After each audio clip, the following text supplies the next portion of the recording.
Welcome to ITCPH Pigcast, your monthly dose of knowledge in pig husbandry. Don't forget to hit the subscribe, like, and follow buttons so you'll never miss our program. Now, let's dive right into today's episode. Good morning mga kapigi! Hindi ako si Ate Kim, ako si Sarah.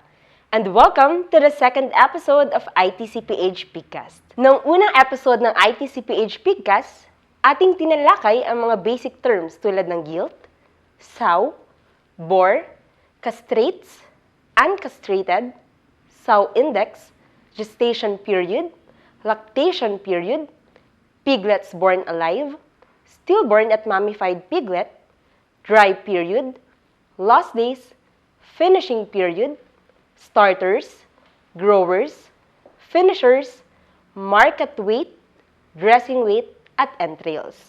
Nabitin ba kayo sa ating unang episode? Upang bigyan tayo ng dagdag na kaalaman at bigyang linaw ang mga terminolohiya kagaya ng GGP, GP, F1 at F2, let us all welcome our pigcaster, no other than the Center Director of ITCPH, Dr. Ruth S. Miklat Sanaco.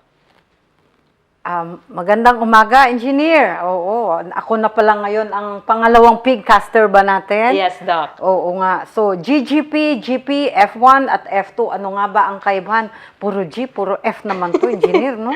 Actually, engineer Sarah, yung GGP, yung GP, mas madalas ginagamit siya ng ating mga breeder farms, lalong-lalo na yung dun sa mga nagpo-produce ng mga hybrids. Sa mga hybrid animals kasi, hybrid pigs particularly, ano yan, kumisan 3, 4, hanggang 5 baboy. Ang kanilang pinaghahalo-halo, kaya meron silang ganyang antas ng lolo sa tuhod, lolo sa kamay, yung mga ganon kumbaga sa tao. Kasi nga, monitored nilang mabuti, sino na yung ilang porsyento na yung nagko-contribute ng mga lahi.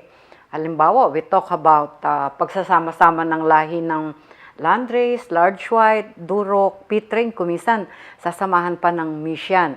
So imagine yung ganyang klaseng 5 na mga purebred lines, kaya meron sila talagang level. Kaya meron GGP, meron GP, and then pag finally nakapag-produce na sila ng magandang nanay at tatay, yung sa mga hybrids, ang tawag na sa anak nila, parent stocks na.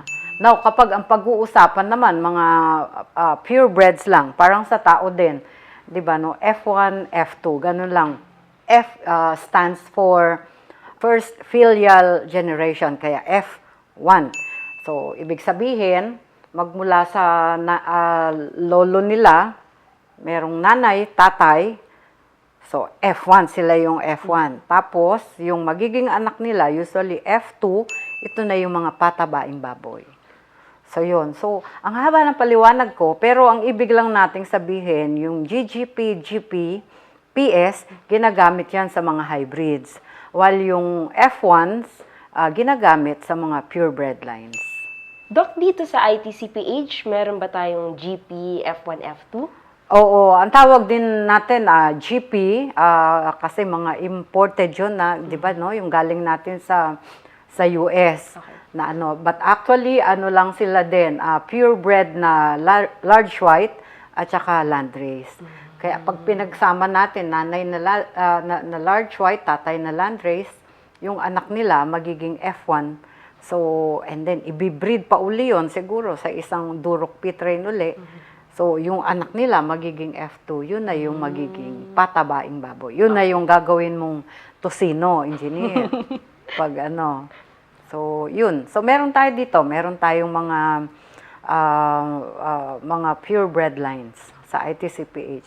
Meron ding GP, nasa natin yon, nasa, saan ba? Nasa ASEF. Yata natin na farm. Thank you po, Doc, sa pagbibigay linaw. Para naman po sa mga pangkaraniwang magbababoy, ano, Doc, yung marirecommend nyo po na kanilang bilhin at gamitin sa kanilang mga farm?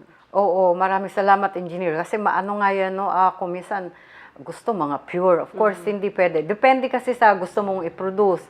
Halimbawa, kung ang gusto natin ay magpo-produce tayo ng mga finishers, So, dapat ang bibilihin nating uri ng baboy, yung tinatawag na F1 o yung cross ng dalawang lahi. Or, pwede yung PS, yung anak na ng mga GGP, ng GP. Pag hybrid, ang tawag kasi natin PS. Pero pag mga pure lines, F1. So, para ipoproduce nila mga patabaing baboy.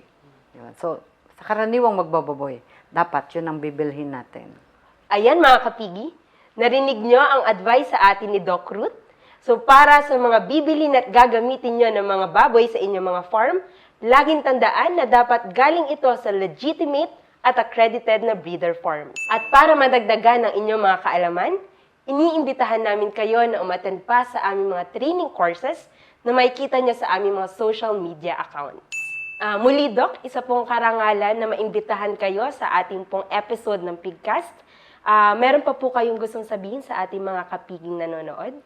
Yes, salamat engineer. And of course, it is my pleasure to be one of the pigcasters ng dito sa atin sa ITCPH. Ang opisina po, kagaya ng sinabi ni engineer, lagi po tayong bukas kahit kaninong magbababoy. And again po, ang panawagan natin, suportahan natin ang Pilipinong magbababoy at ang ating industriya ng pagbababoyan. And that's it for our second episode of the ITCPH Pigcast. So abangan niyo pa po ang mga susunod na episodes namin dahil marami pang nakapila. Muli, kami po ang inyong Pigcasters. I am Sarah. Ako naman po si Ruth. Thank you and always remember, Think pig, think pig. big. And that wraps up for this month's episode. Don't forget to subscribe, like, and follow to our Pigcast. Thank you so much for tuning in today.